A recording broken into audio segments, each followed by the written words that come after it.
The 1950s was a time of immense European immigration to Australia, mainly as a result of the dislocation of so many people following World War II.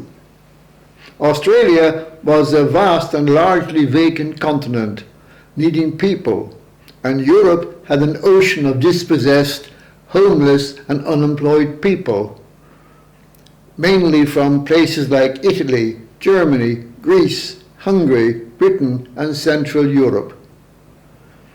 The Australian government was more than happy to welcome many new European migrants and was willing to assist with travel costs and finding of work and jobs.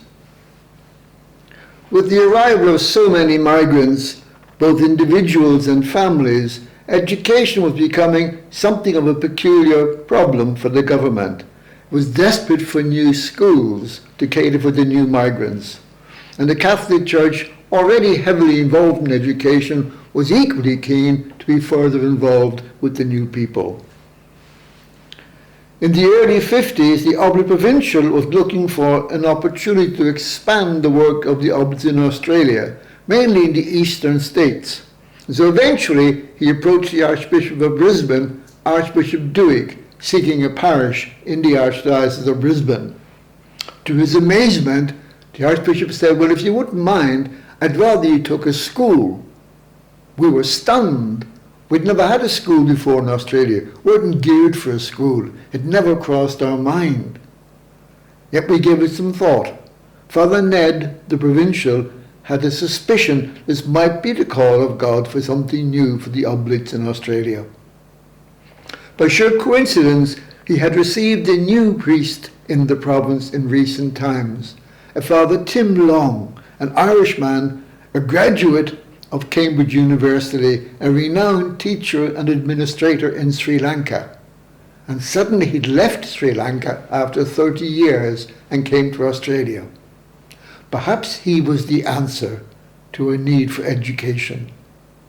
And so, Father Ned took a huge act of faith and he accepted the challenge of a school in Brisbane, in one of the poorest suburbs for small boys. Grades 4 and 5 were the beginning of the school. Today it's a famous school called Iona College. But when it began in a 2-story old farmhouse with 3 priests living upstairs and 25 students on the lower floor. It was a very humble, difficult beginning, but Father Tim Long and his helpers ran the school, began it really well. Today, it's a huge school of quite some renown.